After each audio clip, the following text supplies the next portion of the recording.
A lot of times we kind of want things now, now, now. And, we live in a fast-paced world, and it's very understandable. People expect a lot of us in our jobs, in our schools, and in our life, our family, and a lot of it feels like, you're just grasping at, leaves or something like that. You're trying to grasp it, but you're just getting nowhere. And it's really just not about what you're going through right now at that moment, but like how you don't stop. You just don't give up. Do not give up on those goals. Welcome, familia. I'm Josh Lopez Reyes, your host of Breaking Barriers, an epic podcast about vocational journeys. This is a podcast that shares inspiring stories of individuals who've overcome adversity to achieve their dreams. Through a diverse range of vocations, we highlight the power of resilience and celebrate the spirit of collective support. By tuning in, we hope that you will be inspired, educated, and empowered to break down barriers and to build the epic vision of a world of holistic well-being, belonging, and equity. So without further ado, I can't wait for you to listen to our first guest, Gabriel Perez. He is an amazing friend and storyteller, filmmaker, and a board member of Epic. He actually grew up in Echo Park, and so really excited for you to hear a little bit of his own vocational journey and struggles as he has achieved so much in his life, and just really excited for you to get to hear a little glimpse of his journey and story. So without further ado, let's dive in.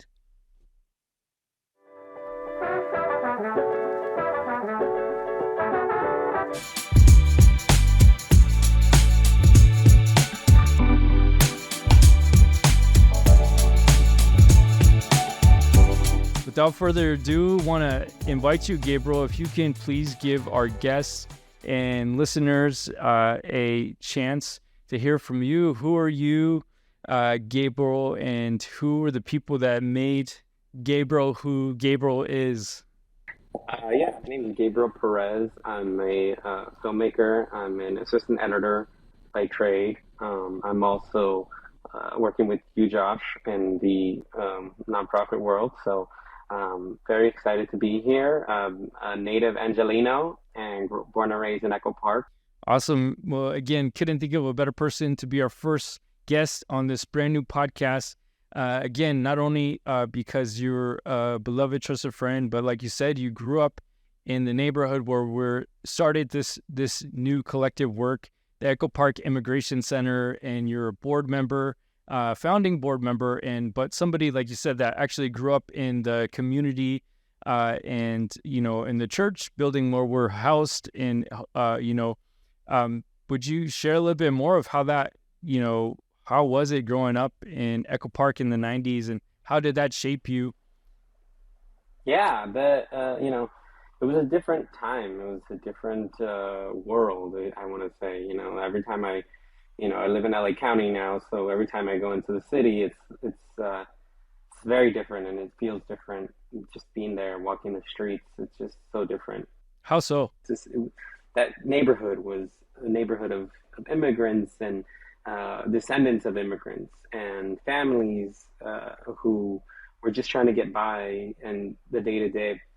They were trying to get by in the day to day, and we had we had a rough patch of violence and gangs, with the local neighborhood gangs, as well as just your average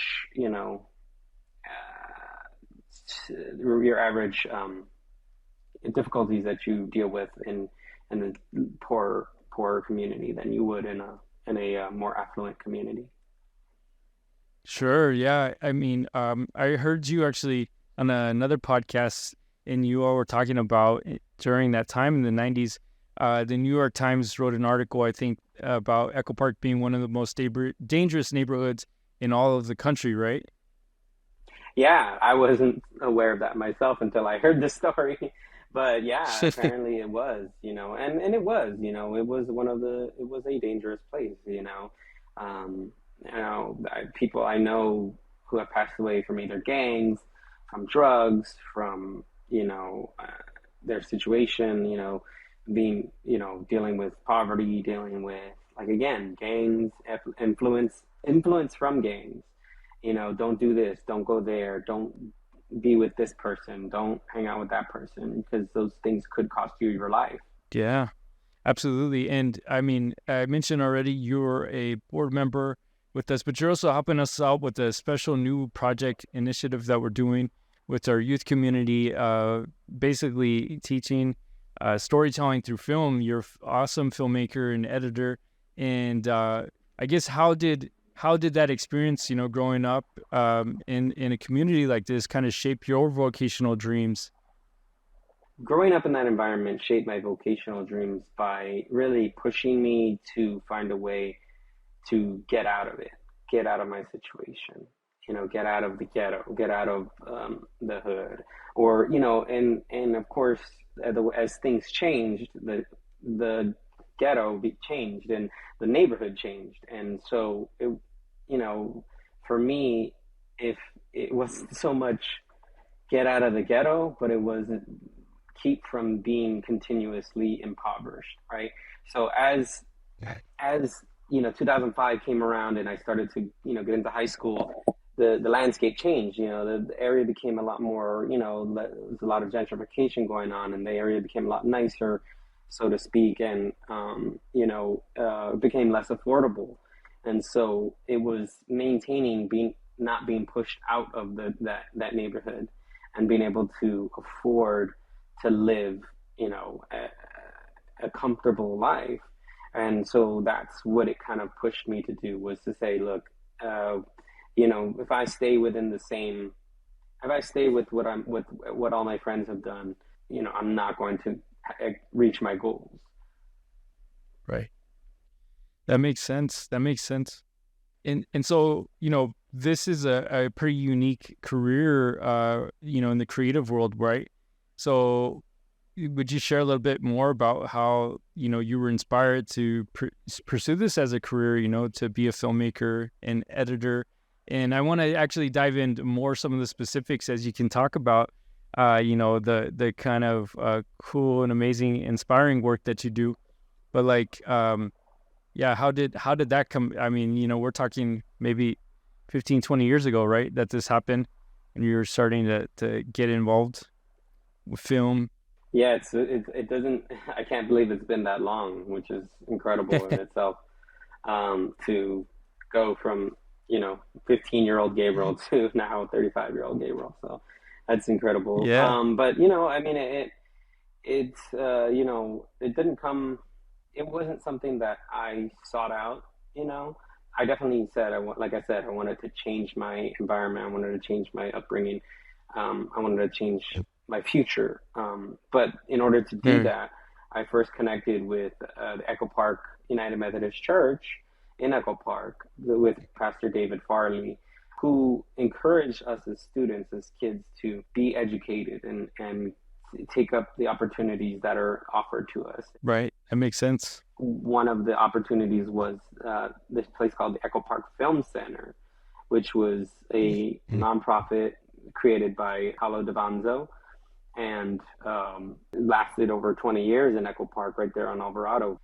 And that service provided students and the elderly with access to media, access to filmmaking classes, access to editing classes, and really teaching us how to film and how to use the technology, because back then we didn't have cell phones, and no one had a cell phone. No one had access to a camera on their phone. So right. Having access to filmmaking equipment was a brand new, state of the art, thought, so, my props to Paulo for encouraging people to go out and film stories and a place for them to share their stories. That kind of was where the spark came to say, hey, you know what, maybe this is something that I would do for a career. Yeah, that's amazing. So grateful for Pastor David and Paulo and the people in your community, right? That I love how you mentioned them as being significant people in your journey, right? Who helped you to imagine this. I like how you also said that, it kind of fell upon you, or, you didn't pursue a career in this. So what I'm hearing you say is through the Echo Park Film Center, that's how you kind of gain those skills, right? But I know there was a lot of other students and youth, right, that also were, your peers, but didn't take that career path. So like what sparked, the curiosity or the bug in you to keep going on, right? Yeah, I actually, so the pivotal moment for me, for the turning point that impacted me, my career path, was definitely, it's actually kind of two stories. One is, about the third semester that I've taken the film classes at the film center. One of the films that I did there was a film called Dodger Blues. And being a big, Yeah. huge Dodger fan and growing up in LA, that was, the Dodgers were a big part of my life, and I love them and will love them to this day. Um, I did a little a story, a piece on what used to be there before Dodger Stadium, which was Chavez Ravine. As some of you may not know, Mm. Chavez Ravine was a neighborhood that was there before Dodger Stadium was built, and there was then supposed to be a plan to have affordable housing set up for the people who live there. But with the election and things, obviously the state of way the United States is, things changed, and they found a spot for Dodger Stadium to be there.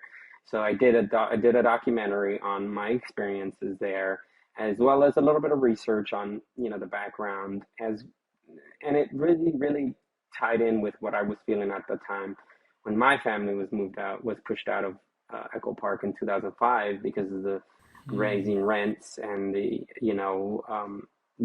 people that were moving in there and kind of being pushed out because there was money to be made by the people who own the land, So very, very similar story. And that film had traveled the world. Matt Paulo presented it to film festivals. He's played it in the Skirball Cultural Center, San Diego Film Festival. He's played it all over the world. And, it really gave me my first time of ever feeling like I had a voice. So it was a very positive experience. And that was really what catapulted me into wanting to share my stories and, and edit like because it's a beautiful art when you really, really love what you're doing, and you really have a passion for it. I mean, it's demanding. It's long hours. It's you know, everyone knows that in post production, it's a very long, time consuming task, but it is the most important task for piecing your stories together. And the other story was, a little bit more of a opposite uh, occurrence, which was, you know, I was in college and had already knew I wanted a career in film and started taking classes at Pasadena City College to transfer into university. And Mm. I was hanging out with some friends of mine that I grew up with, and we were hanging out and having a beer, right? Or hanging out or having a drink. And I hadn't seen some of these guys in a while, and they were all from the neighborhood, and some of those people that showed up, we were just hanging out and catching up, and other ones, started to show up. As more people started to show up, I started to, hear more stories that were a little bit, not related to what I've experienced in the last couple of years, and one person in particular showed up, and he came a little bit overexcited, and he said he had seen some people that he had noticed around the corner. And unbeknownst to me, what he meant by that was it was rival gang members because this person was in a gang. And he goes to the front of the house, and like all of a sudden you just I hear a pop pop pop pop pop pop, and I had no idea he planned to do this, and he, I guess, opened fire at this car that passed by, and right there in front of the church, right there where my friends were staying, and now we're all in jeopardy. Uh, Now we're all, you know, because if those people turn back around and come around, you know, who knows what they're gonna, you know, if they're gonna come after us.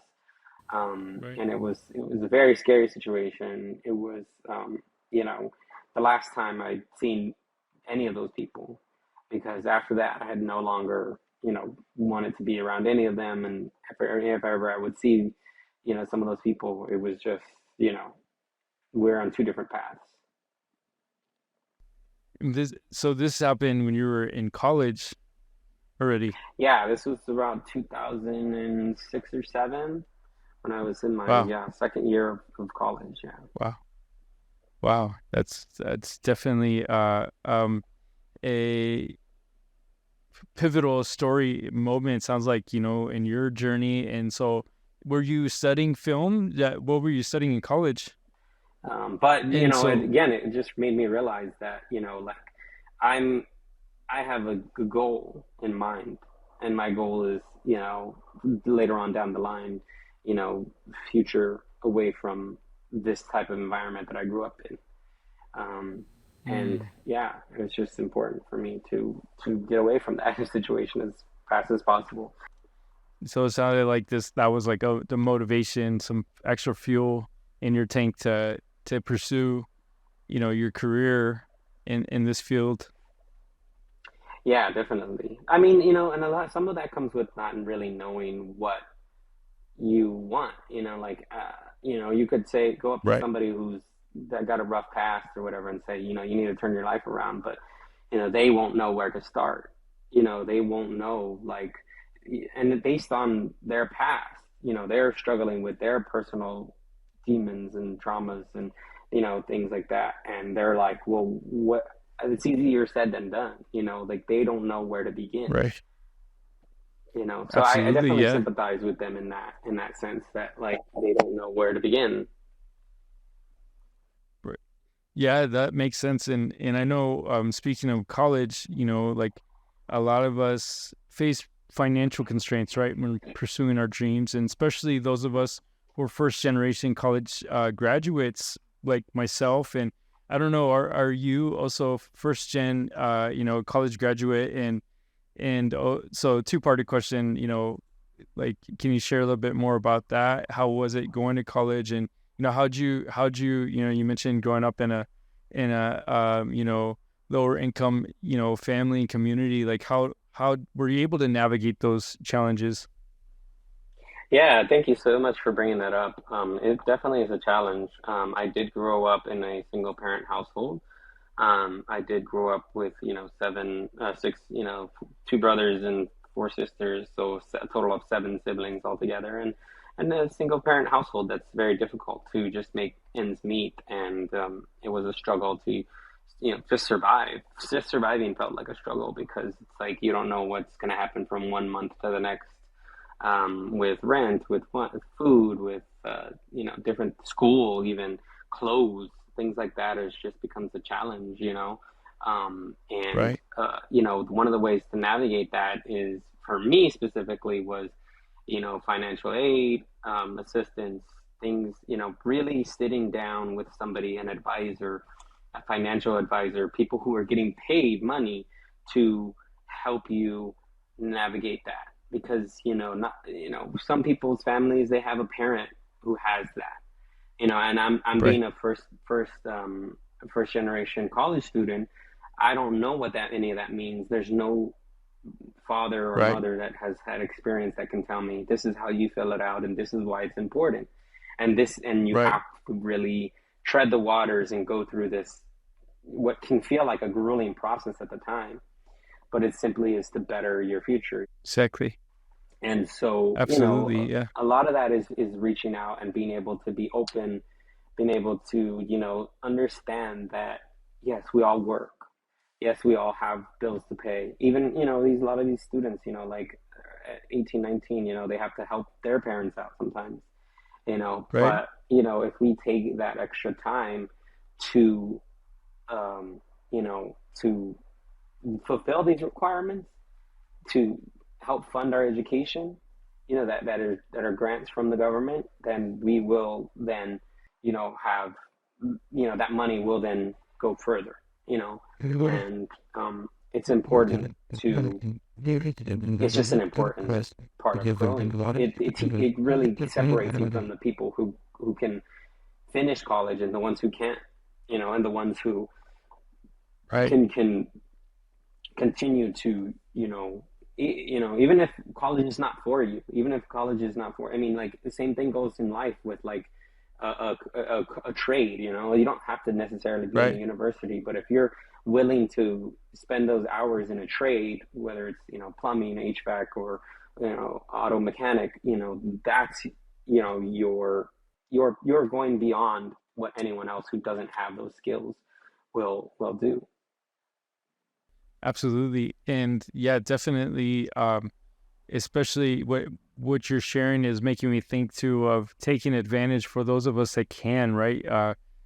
Get scholarships, or there's people out there, right? Even whether it's federal, FAFSA, those types of grants, and we know that unfortunately we have a unjust immigration system that doesn't allow for everybody to take advantage of these resources, right? Even though they should, I mean, just in terms of investing in our economy in the way in which it produces, the well-being in our community, having these for everybody, but especially those of us who can take advantage of those resources. I hear you, it's so important. And in these other trades too, right? Like, I remember growing up always hearing that, go to college, whether it was from my mom or my teachers.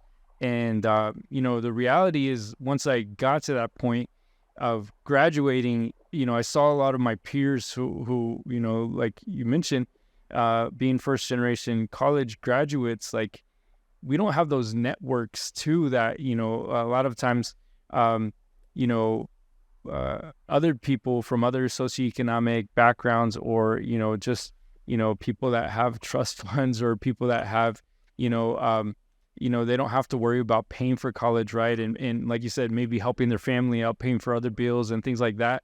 Uh, you know, a lot of the peers I found, like, we don't have those deep networks. So we go to school and then we're like stuck looking for a job in our field. And so that's why this is an area that is very important for us at Epic, right? Working with the youth to help to build career connections, right? Because we know that, like, that's how we continue to empower our community, and that's how we continue to not only change individual lives but their families too, right? Because at the end of the day, like, as we've been able to thankfully better our lives and have careers, we know it impacts the whole family, right? And when we're thinking about immigrant families, that's the family that's here in this country, or maybe in a different country too, right?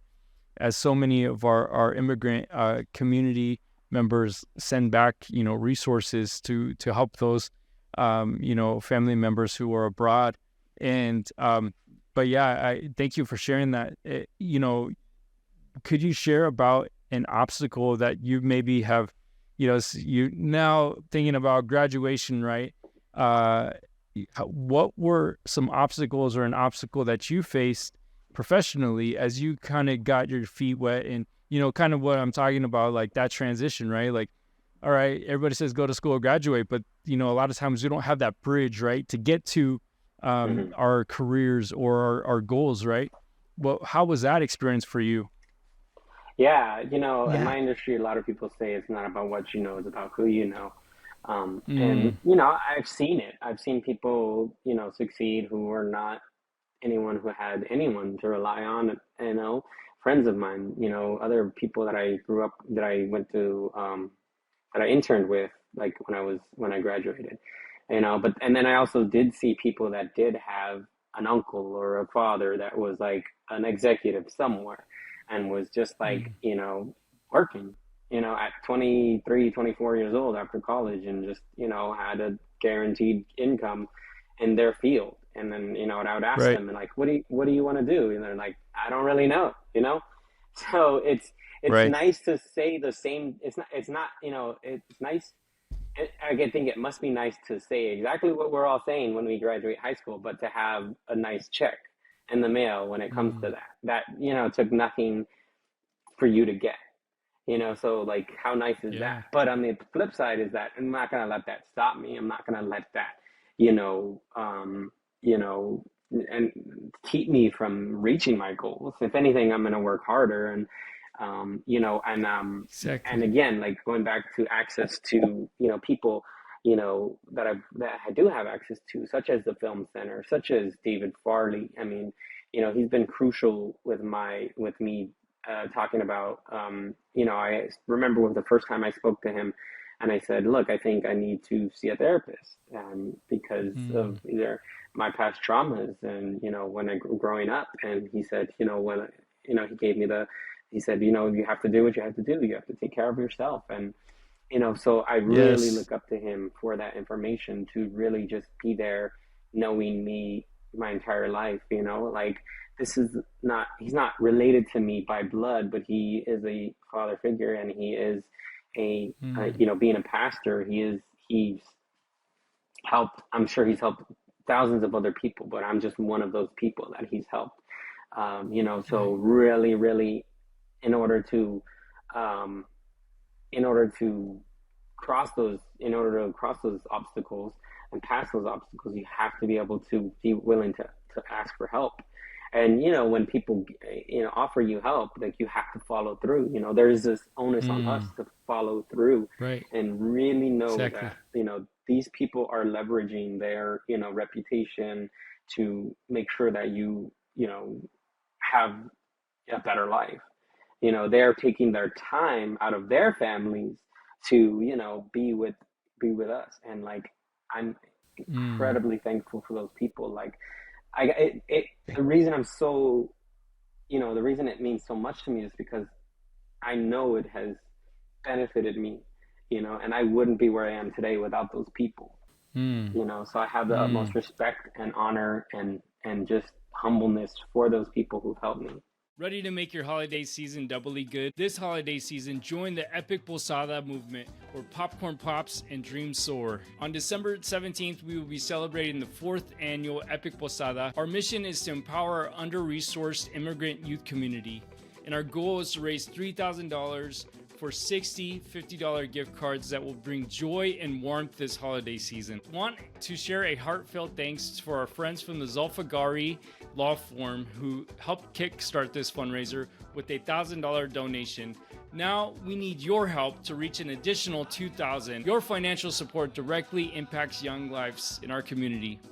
And this year we've teamed up with Double Good Popcorn. This delicious treat makes for a great holiday snack or gift, and it tastes double good because the proceeds will directly go to purchase a gift card for our immigrant youth in need this holiday season. But hurry, this popcorn fundraiser only lasts 4 days, starting today, December 12th, until December 16th at 5 p.m. Pacific. So for goodness sake, don't miss out on this double goodness. Link in bio to purchase your Double Good popcorn today. Don't fancy popcorn? No worries. You can still make a difference by purchasing a $50 gift card to Target. Spread the joy this season by buying one or more gift cards and dropping them off at our center by December 14th. Enhancing the holiday experience of immigrant youth in our community. DM us if you have any questions. Let's keep the spirit of Posada shining bright in our community, bringing joy, agency, and solidarity to those who need it most. Thank you for being a part of this impactful celebration, and happy holidays.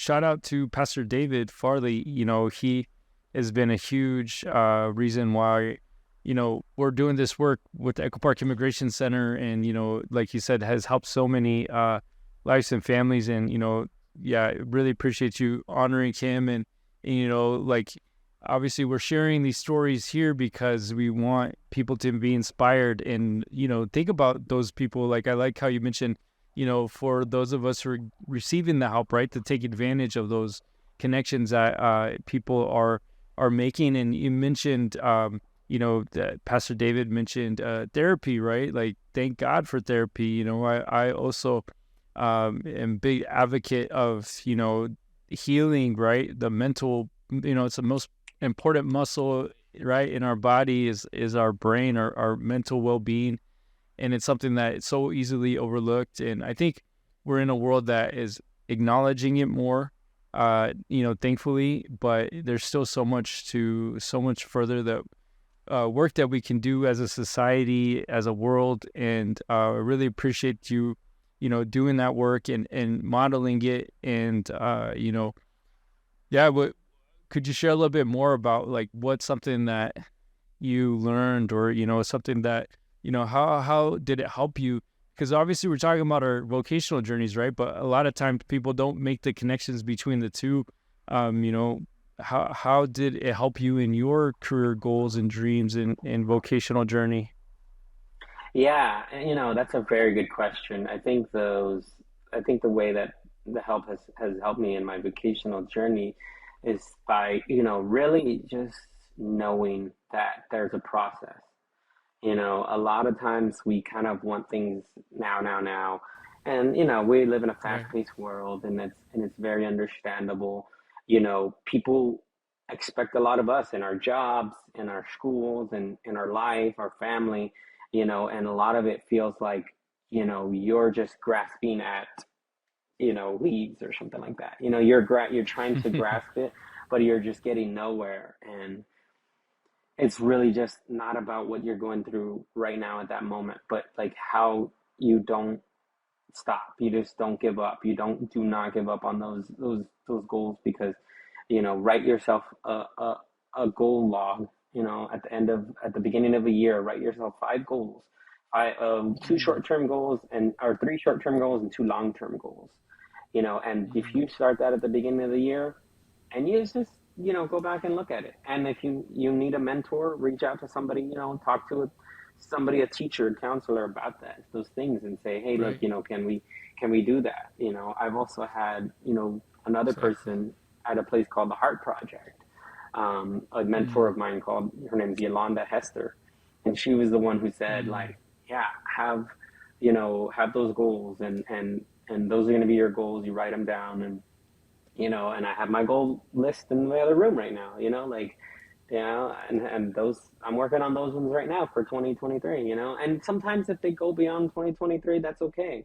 If they take another right. year to do, 2024, if it goes into 2024, I know I've checked off one of those things. I know I've checked off two of those things, and as long as we continue to have that, we have something to continue to strive for, to get better and to maintain, a better sense of well-being of who we are. It makes you a better person. Absolutely. No, thank you for sharing that. That's beautiful. And uh, for those who like have no idea what it is, the work you do, how would you describe, you know, you could call it post production or an editor, right? Like, what, what, how would you describe it to somebody that has no idea what the heck we're talking about? Yeah, that's a good question. Yeah, so I work in film and post-production. I'm an editor, an assistant editor as well. So, anytime you see them, these big, if you're in LA, you see big movie trucks out on the street or whatever, and you see them filming with a big fancy camera, or sometimes even the lower budgets, they'll film with a smaller camera.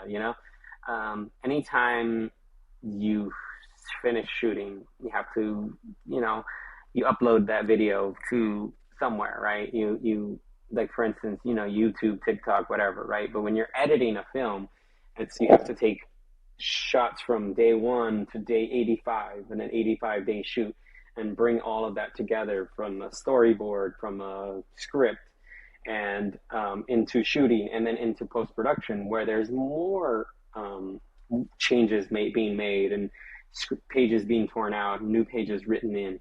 So I work in post production, and what we do is, we offload the footage. We make sure that it's all prepared for the editors to assemble everything to edit. And so that includes offloading footage, uploading it to, the hard drive, uploading it to the servers. A lot of that is very time consuming and requires somebody to be on the project from start to finish. So I could be working on a project from anywhere from 3 weeks to anywhere to 9 months, and so I could be working 1 minute for 9 months straight and be super busy Wow. for 2 years. And then I can go from being not busy with no work. Right now, we have a writer strike. We had the writer strike in 2023. We still have the actor strike, who are still bargaining for their, um, compensation. And yeah, so we are the ones in charge of all of that. The editors edit, and I work on with the editors and collaborate with the editors, and you know, sometimes there'll even be stuff that they shot that they didn't even know about. They just went out and shot some extra footage and or extra photos, and we, well, like for instance, my last show I worked on, we I had some photos, and we actually, I was going through the footage, and I said, hey, one of the actors said, hey, I have some photos on my iPhone, like let's upload them, and we uploaded the footage, those photos, and we used it on the credit sequence at the very end of the episode. So, without somebody going through the footage, how do we know something like that even exists, if they didn't write down notes, So a lot of Right. that is, so a lot of it's very technical. As an assistant editor, it's very technical. There's not a lot of, it's black or white, there's no Right. subjective, but as an editor and as a person who works as an editor, I know that, it's a very creative world, and when I edit my own stuff, I try to get creative. I try to be, listen to the music, and, I worked with you, Josh, and been creative on how you and we work creatively. You asked me for input, I asked you for input, and it's a dual, Yes. it's a dual benefit. Right. No, thanks for sharing that. And I've learned so much from you too. I'm more of a hobbyist. Like I love learning, but actually, definitely I love the kind of nonfiction, like documentary type of using, film to share stories. And I've learned so much from you and your experience too. And so thank you for sharing that. And I'm wondering if you could share also like maybe a particular moment in your career as an editor that you're especially proud of, or a highlight. Obviously, you're young and you have plenty of years down the road, but something so far that you'd like to share. Yeah, as far as any particular project that I've worked on, the most recent one was the show called This Fool, which plays on Hulu. Yes, And yes, great Chris show. Estrada. Recommend it if you haven't seen it yet.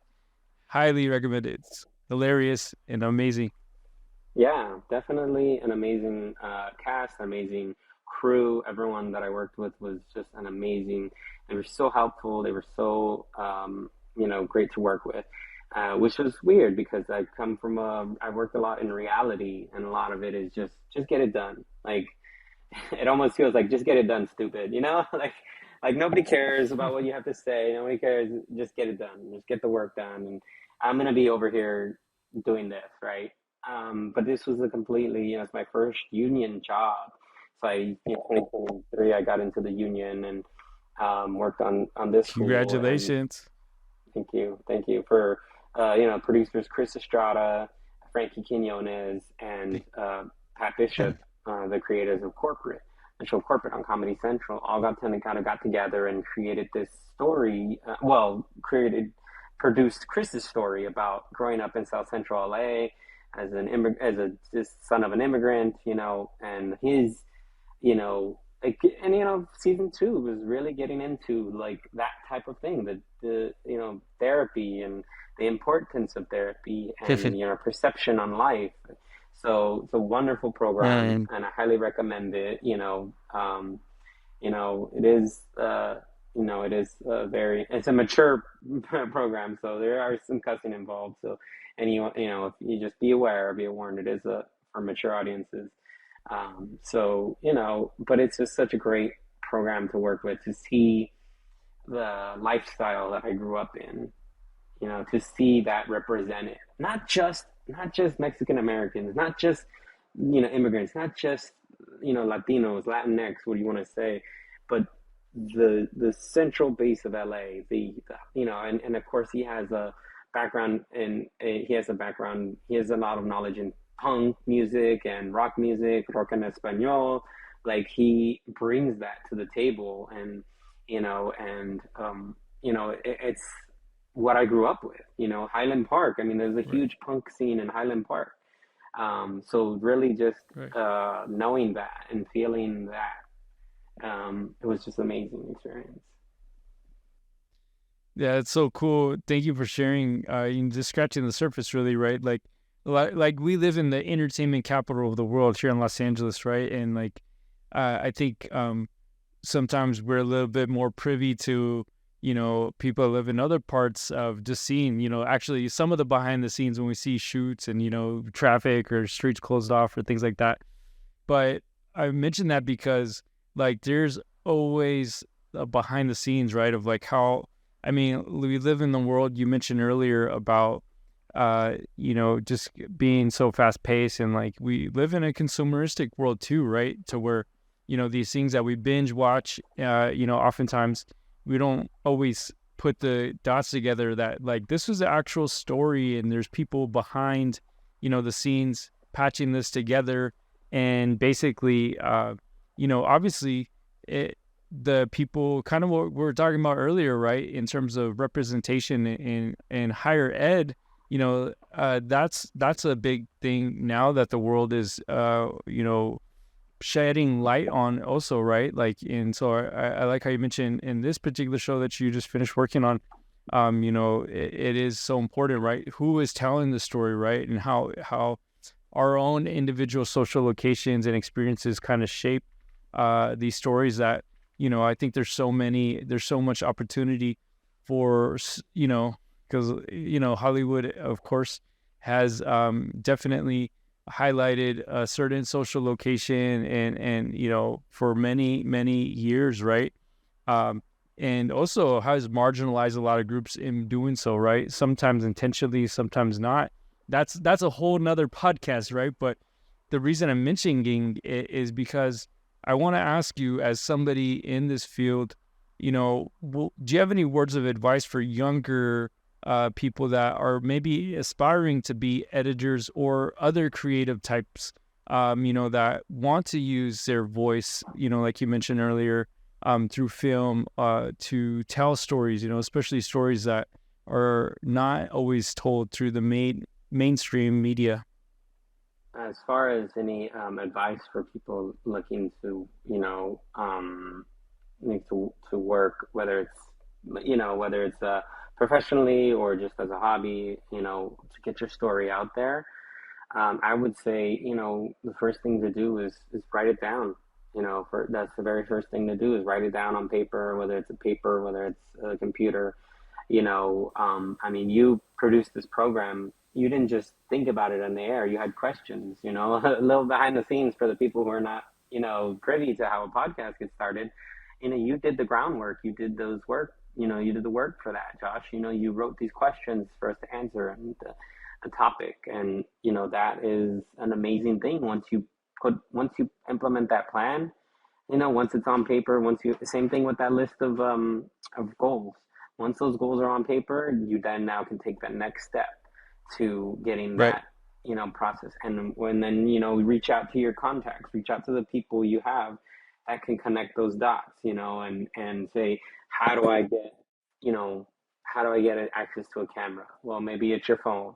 How do I get access to stabilize the camera? Maybe I can use this gimbal. Maybe I can use a tripod.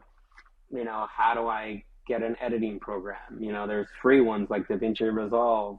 There's iMovie. There's even more free ones now with, things as things become easier to access.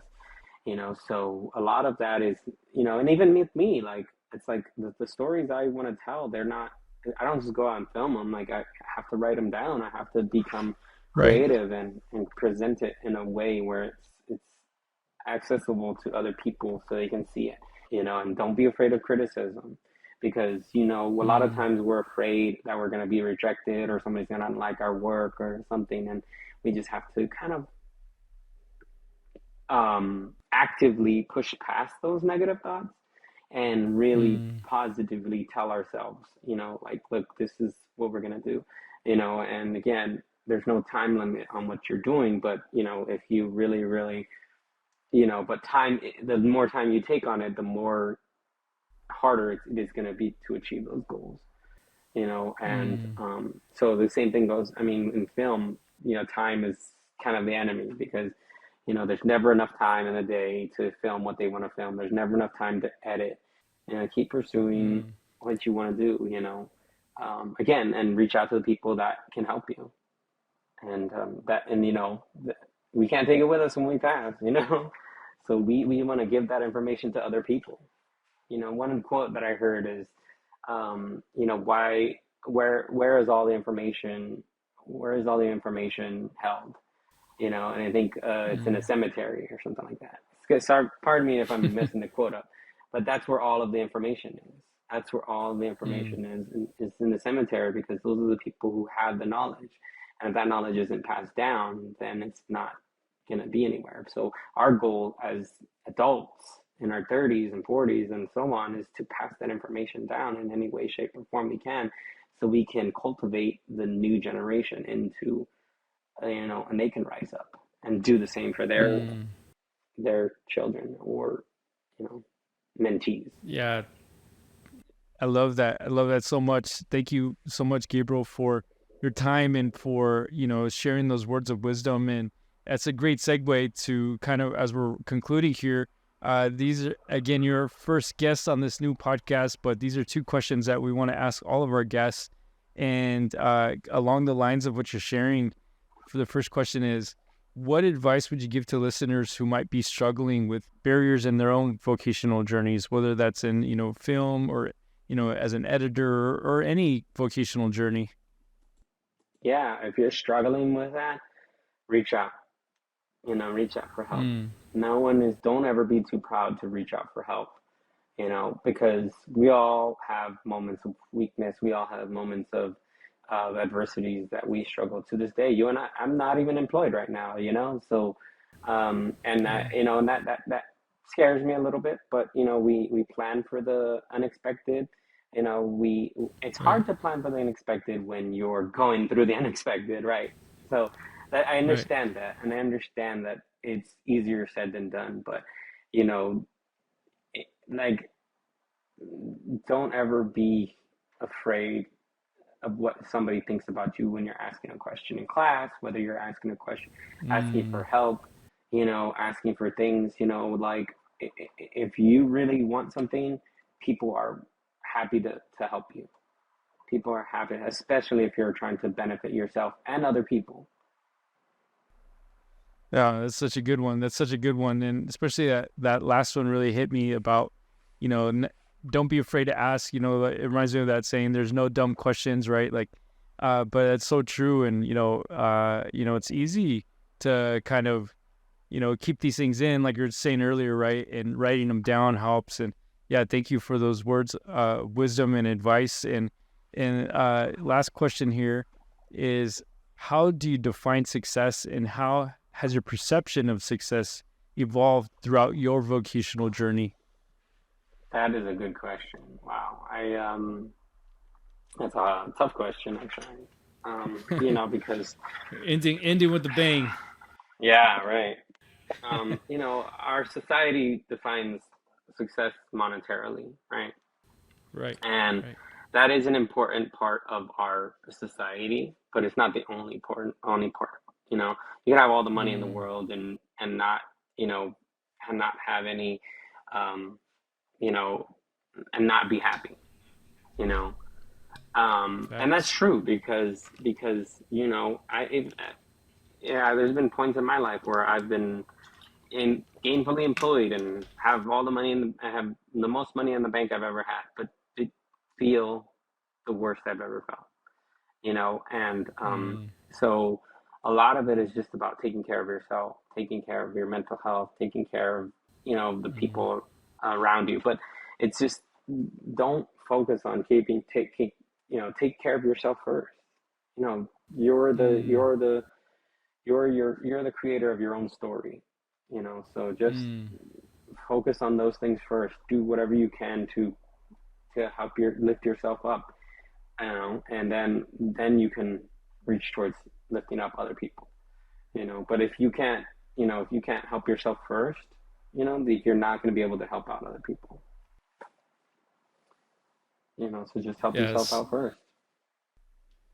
So well said, and easier said than done, right? Like personally, I'll admit it. Like it is, especially for us, that grew up where in struggling families, and like you mentioned, like that's the mentality we have, right, for survival, and it's always, we're thinking about our family, our loved ones, and but I totally appreciate you saying that, because it's so true. It's so necessary to take care of ourselves, and once we refuel ourselves, once we take care, we, our cup runs over, right, in terms of, helping out other people, and doing the good work in the world that we want to do and need to do. So, well, thank you again so much, Gabriel. Really appreciate you sharing a little bit about your story with us today.